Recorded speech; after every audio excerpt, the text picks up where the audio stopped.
Hello friends, જય શ્રી ગણેશ. બધાને સ્વાગત છે તમારું મારી ચેનલ ગુજરાતી કિચનમાં. ગુજરાતીઓના ઓલ ટાઈમ ફેવરિટ એવા ઢોકળા અવનવી રીતે બધાની ઘરે બનતા જ હોય છે. પણ આજે હું એવા ઇન્સ્ટન્ટ પોચા રૂ જેવા જાળીદાર ઢોકળાની રેસીપી શેર કરીશ, જે બનાવવામાં તો ખૂબ જ સરળ છે જ. નથી આપણે એમાં રવો કે બેસનનો ઉપયોગ કરવાનો, નથી પલાળવા પીસવાનું, કે નથી આથાની માથાકૂટ. ઇન્સ્ટન્ટ ગમે ત્યારે બની જશે, પણ ખાવામાં એકદમ ટેસ્ટી, પચવામાં હળવા. અત્યારે ખાસ કરીને ગરમીમાં ખાધા પછી પેટ ભારે બિલકુલ નથી લાગવાનું, અને પેટને ઠંડક પણ આપે છે, તો બગડવાની બીક પણ નથી. તો ચાલો બનાવવાનું શરૂ કરીએ. તો એના માટે સૌપ્રથમ આપણે અહીંયા અડધો કપ જેટલો ચોખાનો લોટ લીધેલો છે. જો ચોખાનો લોટ અવેલેબલ ન હોય તો મિક્સર જારમાં ચોખા લઈ એને આપણે પીસી લેવાના છે, એટલે ચોખાનો લોટ તૈયાર થઈ જાય છે. અને આમ પણ નજીકની કોઈ પણ કરિયાણાવાળાને ત્યાં ચોખાનો લોટ આરામથી મળી રહેતો હોય છે. હવે ચોખાનો લોટ છે એને આપણે છાશથી પલાળવાનો છે. પલાળવાનો છે મતલબ કે છાશ એડ કરીને મિક્સ કરવાનો છે. બિલકુલ આપણે એને રેસ્ટ નથી આપવાનો, કે નથી આપણે એમાં આથો લાવવાનો. તો જો અહીંયા થોડી ખાટી છાશનો મેં ઉપયોગ કરેલો છે, કારણ કે ઢોકળા છે થોડા ખાટા મીઠા હોય તો જ ખાવામાં સારા લાગતા હોય છે. જો ખાટી છાશ ન હોય તો ખાટા દહીંનો ઉપયોગ પણ તમે કરી શકો છો. દહીં કે છાશ જે પણ તમે પલાળવા માટે લો છો, એ બંનેમાંથી એક પણ વસ્તુ જો ખાટી નથી તો અહીંયા આપણે સાથે અડધા લીંબુનો રસ એડ કરી દેવાનો છે, તો એકદમ સરસ ખાટા મીઠા ઢોકળા આપણા બની જશે. તો જો અહીંયા 1 કપ આપણે લોટ લીધો, તો સોરી અડધો કપ લોટ લીધો, તો એની સામે અહીંયા મેં 1 કપ જેટલી છાશ એડ કરી દીધી છે, કારણ કે ચોખાનો લોટ છે એ વધારે છાશ કે પાણી પીવે છે. તો અહીંયા જોઈ શકો છો આપણે એકદમ સ્મૂથ એવી આની પેસ્ટ બનાવી લીધેલી છે. મેં તૈયાર લોટ લીધો છે એટલે એકદમ બારીક સ્મૂથ છે.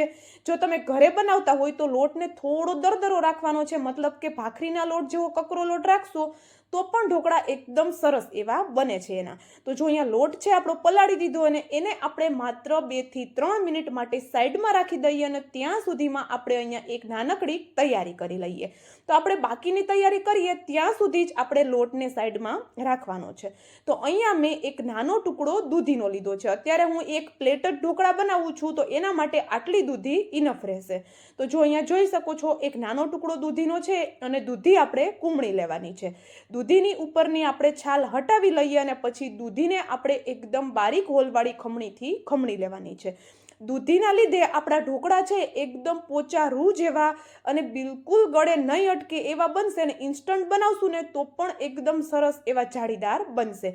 તો દૂધી આપણે છે અહીંયા અડધો કપ જેટલી અંદાજે લેવાની છે. તો અડધા કપ જેટલી કે અડધા કપથી થોડી ઓછી દૂધી પણ રાખી શકો છો તમે. તો ચાલો, દૂધી આપણી ખમણાઈ અને રેડી થઈ ગઈ.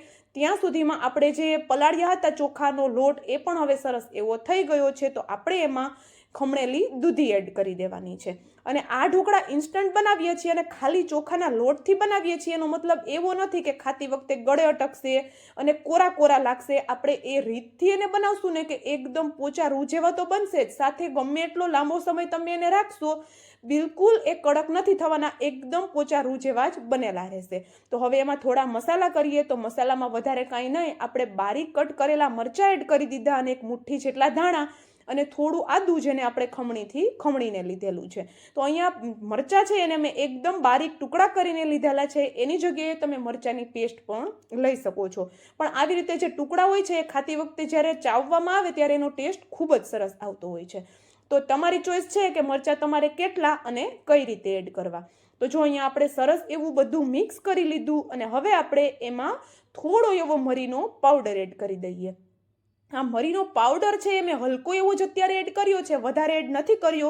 અને જો મરીનો પાવડર છે તમારે સ્કીપ કરવો હોય તો સ્કીપ પણ કરી શકો છો, પણ એનો ટેસ્ટ સરસ આવે છે. સાથે ગુજરાતી ઢોકળા છે એટલે ખાટા મીઠા તો હોય જ છે, તો અડધીથી 1 ચમચી જેટલી ખાંડ એડ કરી દઈએ. તમારું દહીં અને છાશ કેટલું ખાટું છે એ પ્રમાણે ખાંડ એડ કરવાની રહેશે. અને સાથે સ્વાદ પ્રમાણે મીઠું એડ કરી અને બધી વસ્તુને એકદમ સરસ એવી મિક્સ કરી લઈએ. હવે આપણું આ બેટર છે એ તો રેડી થઈ ગયું. અને જો હું તમને બતાવી દઉં કે કેવું થીક આપણે એને રાખવાનું છે, તો જોઈ શકો છો વધારે પાતળું અને બિલકુલ આપણે નથી કરવાનું, થોડું મીડિયમ થીક એવું જ રાખવાનું છે.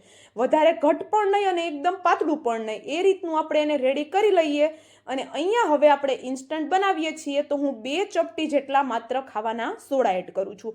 વધારે સોડા એડ કરવાની પણ જરૂર નથી રહેતી. આગળ હું તમને એવી ટ્રીક જણાવું છું, એનાથી આપણા ઢોકળા એકદમ જાળીદાર જ બનવાના છે. તો અહીંયા જોઈ શકો છો 1 ચમચી જેટલું તેલને એકદમ ઉકળતું આપણે ગરમ કરી અને ગરમ તેલને સોડા ઉપર રેડી દેવાનું છે.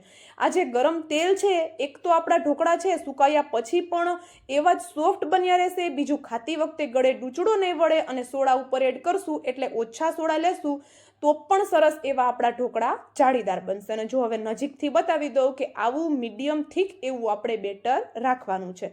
તો ચાલો બેટર રેડી છે અને પ્લેટ પણ મેં પહેલેથી ગ્રીસ કરીને રાખેલી છે. તો અહીંયા તમે વાટકીમાં પણ બનાવી શકો છો અને આ રીતે પ્લેટમાં પણ પાથરી શકો છો. તો અહીંયા જોઈ શકો છો આપણે પ્લેટમાં પાથરી દીધું અને એકદમ પાતળી લેયર પ્લેટમાં થાય ને એટલું જ મેં બેટર બનાવેલું છે. પણ આ ઢોકળા છે એકદમ સરસ એવા ફૂલે છે.